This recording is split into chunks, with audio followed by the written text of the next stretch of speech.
के लिए शर्मिंदगी का मुकाम है, क्योंकि आज जो बिग बैश के अंदर हुआ है और जिसके साथ हुआ है वो पाकिस्तान को रिप्रेजेंट कर रहा था, उसके साथ बिल्कुल सही हुआ है। हम ये नहीं कह सकते उसके साथ गलत हुआ है। मोहम्मद रिजवान को रिटायर आउट करवा दिया गया बिकॉज वो बहुत स्लो खेल रहा था। बिग बैश लीग में रिजवान को बोला जी ठीक है, बहुत हो गया, बहुत ज्यादा रन आपने कर दिए, तो आप मेहरबानी करके आप बाहर आ जाएं। बेशक अगली टीम ने आपको आउट नहीं किया, उनके बस की बात नहीं है, but you please come out. और आप बहुत तेज खेल रहे हैं, इतना तेज मत खेलें कि बस हमसे संभला ना जाए। तो वापस बुला लिया मोहम्मद रिजवान। आज एक ऐसा वाकया हुआ बिग बैश लीग के अंदर कि जहां मोहम्मद रिजवान बैटिंग कर रहे थे, 18वां ओवर खत्म हुआ, टीम जो मेलबर्न रेनिगेट्स थी वो 18वें ओवर में 154 पे थी और 2 ओवर बचे थे। दूसरे एंड पे हसन खान जो कि पाकिस्तान फॉर्मर प्लेयर होता था, वो यूएसए का प्लेयर है, वो बैटिंग कर रहा था मोहम्मद रिजवान के साथ। रिजवान ने 23 डिलीवरीज में 26 रन बनाए हुए थे और मोहम्मद रिजवान को कॉल आउट कर लिया जाता है, यानी रिटायर्ड आउट कर दिया जाता है। कुछ देर बाद ये इन्फॉर्मेशन पूरी दुनिया को मिलती है और पूरी दुनिया इसके ऊपर अब अपनी राय दे रही है। आज रिजवान को रिटायर आउट कर दिया गया 18वें ओवर में, इतना वो स्लो खेल रहे थे। यार ऑफ कोर्स थोड़ी परेशान कुन सूरत हाल है पाकिस्तान के बैटर्स के लिए बिग बैश में। जितना प्रोटोकॉल और जो चीजें मिली उसके मुताबिक परफॉर्म नहीं कर पाए। बाबर रिजवान दोनों इक्वल परफॉर्मेंस है, दोनों की 19-20 का भी फर्क नहीं है, एक से ही है। एक का 101 का स्ट्राइक रेट है, एक का 104 का, रन्स भी उतनी है, एवरेज भी उतनी है। सो ये दोनों पाकिस्तान के फॉर्मर कैप्टन भी हैं, फॉर्मर आईसीसी रैंक पे नंबर 1 रहने वाले बल्लेबाज भी हैं। आई डोंट नो, नजर लगी कुछ समझ नहीं, नजर नहीं लगी। पावर सर्च चल रहा था, मेलबर्न का मैच था आज, जिसके अंदर होता क्या, सिडनी थंडर के साथ मोहम्मद रिजवान खेल रहे होते हैं। 23 बॉलों पे 26 किया होता है। होता क्या है कि विल सदरलैंड जो कि कप्तान है मेलबर्न रेनिगेट्स के, वो कहते हैं कि भाई रिजवान आ जाओ वापस, क्योंकि पावर सर्च चल रहा होता है। पावर सर्च क्या होता है कि इसके अंदर 4 ओवर पावर प्ले के होते हैं, उसके बाद 2 ओवर आप कभी भी एंड के ऊपर ले सकते हैं, जिसमें 2 फील्डर ही सिर्फ बाहर होंगे। तो वो टाइम चल रहा था, रिजवान से खेला नहीं जा रहा था, तो वो बुला लेते रिजवान को आउट करवा देते हैं, वो कि रिटायर आउट हो गया। ये कितनी बड़ी एम्बैरेसमेंट है। अब ये सही क्यों है मैं आपको बताता हूँ। हालांकि टिम साइफर्ड भी स्लो खेल रहा था, लेकिन टिम साइफर्ड को क्यों नहीं उन्होंने बोलते कुछ, क्यों? क्योंकि टिम साइफर्ड ने बिग बैश के पहले मैच के अंदर शानदार सेंचुरी मारी थी। वो तेज भी खेलता है, कभी कभी स्लो खेलता है। मोहम्मद रिजवान कंटिन्यूसली स्लो खेल रहा है। खाली रिजवान नहीं, बाबर भी। वो दिन दूर नहीं है कि बाबर आजम को भी वो रिटायर आउट करवा देंगे। आपको मैं एक प्रूफ देता हूँ, अभी चले जरा आपके साथ लाइव वीडियो शेयर करता हूँ। गूगल के ऊपर जेमिनी खोले, जेमिनी पे सर्च करें बिग बैश का सबसे स्लो स्ट्राइक रेट किसका चल रहा है। नंबर 1 के ऊपर आएगा मोहम्मद रिजवान, साथ एक चीज भी लिखी हुई आएगी कि रिटायर आउट करवा दिया गया बिकॉज ये स्लो खेल रहा था। इसके बाद दूसरे नंबर पे मोजेस हेनरी, सिडनी सिक्सर का कप्तान, उसका नंबर। तीसरे नंबर के ऊपर कौन है? तीसरे नंबर के ऊपर है बाबर आजम, जिसके साथ उन्होंने ये मेंशन किया हुआ है कि बाबर आजम स्लोएस्ट 2025 की जो बिग बैश है 26-25 की, इसके अंदर स्लोएस्ट 50 करने का भी रिकॉर्ड अपने पास रखे बैठे हुए हैं। ये एम्बैरेसमेंट नहीं है तो भाई ये मेरे क्या है, ये एम्बैरेसमेंट ही है और ये आपके सामने आपको नजर आ रही है। ओ भाईजान, आपके बस का नहीं है तो फिर या तो इंप्रूव कर लें तो या छोड़ दें, या जान छोड़ दें। ये क्रिकेट खेलना या टेस्ट खेलें, वनडे खेलें, वनडे में टेस्ट की तरह खेलते हैं और T20 में वनडे की तरह खेलते हैं। ये बात इनकी कोई समझ में नहीं आई और ये इंप्रूव करने भी नहीं चाहते अपने आप को। कोई इंप्रूवमेंट का इनको कोई शौक नहीं है कि हाँ जी कोई थोड़ा सा चलो हम अपने आप को इंप्रूव कर लें। T20 में खेलते हैं वनडे की तरह और वनडे में खेलते हैं टेस्ट अल्ट्रा प्रो मैक्स की तरह। वो मैच था इंडिया और पाकिस्तान का, अभी चैंपियंस ट्रॉफी में दुबई गया मैं देखने के लिए, जब 48 गेंदों पे 18 रन रिजवान खेल रहा है, बैटिंग कर रहा है, 48 गेंदों पे 18 रन। वो टेस्ट में भी 50-55 का स्ट्राइक रेट तो आम किसी बात है। वो टेस्ट में ये स्ट्राइक रेट आपको अभी 55-60 का आम की बात में मिल जाता है। 48-50 गेंदे 18 रन, वो बीच में तो नींद ही आ गई भाई, ये क्या कहानी चल रही है। और T20 में याद करें वो वक्त जब ये केक काटने का बड़ा एक शौक चढ़ा हुआ था कि कोई थोड़ी सी भी अचीवमेंट होती थी तो पकड़ के केक काटते थे जनाब पाकिस्तान के ड्रेसिंग रूम में। 2-3 साल 4 साल पीछे चले जाएं तो तब भी हमने बोला था कि भाई कोई वजह होनी चाहिए कोई केक शेक काटने की। तो केक कटा था कि जनाब फास्टेस्ट रन कर लिए हैं रिजवान ने, 3000 रन T20 इंटरनेशनल, या 2000 थे या 3000 थे रन इस तरह के। तो फास्टेस्ट रन जो है वो आपने कर लिए, तो उस पर केक काट के सारे ड्रेसिंग में बांटा जा रहा है। और बीच में पते वाली जो बात है वो तो बता ही नहीं। स्ट्राइक रेट कितना है?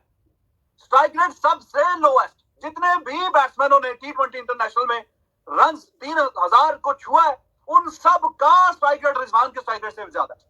सबका स्ट्राइक रेट रिजवान के स्ट्राइक रेट से ज्यादा है।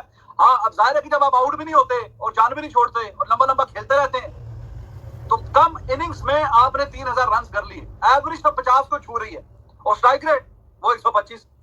तो स्ट्राइक रेट 125 का, एवरेज 50 की। भाई 50 की एवरेज T20 में कब अच्छी लगती है? अगर आपका 140-45 का स्ट्राइक रेट हो, स्ट्राइक रेट 125 का, तो उसमें भी ये केक काट के एक दूसरे के मुंह में ठूसा करते थे कि भाई फास्टेस्ट 3000 रन कर लिए in terms of innings, not in terms of strike rate. तो बीच में कोई बात ही कोई नहीं। तो ये है तरीकाकार। आज जनाब बैटिंग करने गए हुए थे तो उन्होंने पहले तो थोड़ा इंतजार किया कि हाँ यार ये शायद के थोड़ा अच्छा खेलना शुरू हो जाए, लेकिन फिर उन्होंने कहा कि भाई तौबा कर ली। वो भी अब कानों के हाथ लगा रहे होंगे कि यार हमने किनको बुला लिया, किसको बुला लिया। अब कसूर उनका भी है जिन्होंने बुलाया है कि भाई जब बुलाया था तो उससे पहले आपको पता नहीं था कि ये रिजवान के कितने रन हैं ऑस्ट्रेलिया में खेलते हुए, T20 का स्ट्राइक रेट कितना है। वही तो T20 में टेस्ट की तरह खेलते नींद आ जाती, तो उसका 100 की स्ट्राइक रेट था ऑस्ट्रेलिया में पहले भी खेलते हुए। तो जो इनका जो ऑनर है या जो इनको मशवरे देता है, एनालिस्ट साथ में जो मौजूद है, उसका भी कान के नीचे एक बजानी चाहिए कि भाई तुम लोगों को पता नहीं था कि इसका स्ट्राइक रेट कितना है, क्या हिसाब था। या तो उसने बड़ा इंप्रूव कर लिया हो। और ऑस्ट्रेलिया में आप देखते हैं जी कितने मैच पास में खेले और क्या स्ट्राइक रेट है, 100 का स्ट्राइक रेट है उसका। और जिनके T20 करियर के ऊपर सवालात आ चुके हैं, और ये सवाल मैं नहीं उठा रहा, हम कौन होते हैं किसी के करियर पर सवाल उठाने वाले, ये सवाल फैंस उठा रहे हैं। फैंस जो कि खिलाड़ियों को बनाते हैं, वही खिलाड़ियों को आसमान तक पहुंचाते हैं और फिर वही खिलाड़ियों को धड़म करके नीचे गिरा देते हैं। और जब खिलाड़ी धड़म करके नीचे गिरता है तो फिर वो कहते हैं कि जी मैनेजमेंट कसूरवार, मीडिया कसूरवार, फला कसूरवार, ये कसूरवार, टीम कसूरवार, लीग कसूरवार, हर कोई कसूरवार। नहीं कसूरवार तो वो प्लेयर कसूरवार नहीं जिसकी वजह से सब कुछ हो रहा है। सो बड़े अफसोस के साथ कहना पड़ रहा है, लेकिन इससे हमारे पूरे पाकिस्तान की बेइज्जती हो रही है। और मैं आपको जन्म बात बताऊं, पीसीबी ने बिल्कुल सही किया रिजवान को टीम से निकाला हुआ है। रिजवान भूल गया T20 खेलना। अब तो ऐसा लगता है T20 का प्लेयर था ही नहीं, उसको हम लगातार खिलाते रहे कि यार आप देखो कितने मैचेस हो गए, किसी एक मैच में तो चल जाओ, किसी एक में तो चल जाओ। वो चल ही नहीं रहे हैं। और वो दिन धोनी के बाबर भी बाहर हो जाएगा अगर ऐसे क्रिकेट खेलता रहेगा। बिग बैश में सोचा था कि ये लोग हीरो बनेंगे, पकड़ के बिग बैश ने तो इनको बुरा हाल करके रख दिया। ये तो बुरी तरह से एक्सपोज हो गया। इनसे तो रन ही नहीं किए जा रहे। ये तो एम्बैरेसिंग सिचुएशन पूरे पाकिस्तान के लिए बन गई कि ये लोग कर तो कर क्या रहे हैं, हो तो हो क्या गया इनके साथ। इतनी गंदी परफॉर्मेंस कैसे हो सकती है पाकिस्तानी प्लेयर्स की, समझ से बाहर है। कसम खाई है इन्होंने, इंप्रूव तो करना ही कोई नहीं। 100 के स्ट्राइक रेट के साथ T20 वहां पे एक मैच, 2 मैच नहीं, पहले ऊपर भेज रहे थे, आज मिडिल ऑर्डर में भेजा और एंड में उन्होंने बोला कि भाईजान आप साइड में हो जाए, आप आ जाए। कितनी शर्मिंदगी की बात है और जिल्लत की बात है। अगर महसूस करने वाले हो या तो अपने आप को इंप्रूव करें या फॉर्मेट ये छोड़ दो यार, कोई और फॉर्मेट खेलो, टेस्ट खेलो, वनडे खेलो। ऐसा नहीं है कि कोई और भाई जिसने इंप्रूव करना होता कर लेता। ये साथ में जो दूसरा लड़का खेला है आज, दूसरा लड़का 31 गेंदों पे 46, हसन खान, ये पाकिस्तान को अंडर 19 वगैरह रिप्रेजेंट कर चुका है। यहाँ पे चांस नहीं मिलता फिर लोगों को, वो छोड़ छाड़ के चले जाते हैं। अब ये यूएसए में चला गया, वो लड़का खेल रहा है, उसने 31 गेंदों पे 46 किया, 150 का तकरीबन स्ट्राइक रेट है। इस तरह के 20 नहीं हुए कि जिनको चांस ही नहीं मिला। कोई पाकिस्तान में ओवरलुक हो गए और कहीं छोड़ छाड़ के चले गए। और वो लड़का जो 31 गेंदों पे 46 करके गया, वो भी पाकिस्तान में खेलता है अंडर 19 वगैरह, वो तो अब यूएसए में चला गया क्योंकि अपॉर्चुनिटी नहीं मिली। अपॉर्चुनिटी किनको मिली है? ये जनाब बाबर और रिजवान साहब को अपॉर्चुनिटी मिली। इन्होंने जो इतनी कमाल किस्म की परफॉर्मेंस दिखाई है, इतने साल खेलने के बाद अभी भी क्वेश्चन उठते हैं कि भाई ये T20 में इनकी जगह है कि नहीं है, ये क्यों है, कैसे है, वैसे है। और कमाल है कि जो इन्होंने कोई अपने आप को इंप्रूव करने की कोई थोड़ी सी भी कोशिश की। मुझे समझ नहीं आ रहा। दूसरी तरफ विराट कोहली ने जो कल किया, विराट कोहली ने रिकॉर्ड्स पे रिकॉर्ड्स बनाए। एक तो वो दुनिया का सेकंड नंबर के ऊपर प्लेयर आ गया जिसने सबसे ज्यादा रन किए हुए हैं, 28,000 उसने क्रॉस कर लिया है। सचिन तेंदुलकर उससे ऊपर है, जो कि बड़े ज्यादा रन से ऊपर है, वो नहीं तोड़ सकता विराट, क्योंकि एक फॉर्मेट में सिर्फ खेल रहा है। दूसरी चीज, विराट कोहली की लास्ट 5 इनिंग्स होने 74 versus Australia, 135 versus south Africa, 102 versus south Africa, 65 versus south Africa not out और 93 वर्सेस न्यूजीलैंड। विराट कोहली दुनिया का वो प्लेयर है जिसने 5 दफा लगातार 550 स्कोर किए हुए ओडीआई के अंदर, 5 दफा। और उसके मुकाबले के अंदर क्विंटन डिकॉक, केन विलियमसन और बाबर आजम आते हैं जिन्होंने 2 दफा ऐसा कारनामा अंजाम दिया हुआ कि लगातार 5-5 दफा 50 स्कोर करना। लगातार 5-50 का मतलब आपको पता है क्या? 5 मैचेस में लगातार 50, जो कि बाबर, विलियमसन और क्विंटन डिकॉक ने सिर्फ 2 दफा करियर में की हुई है। लेकिन विराट कोहली ने 5 दफा की हुई है।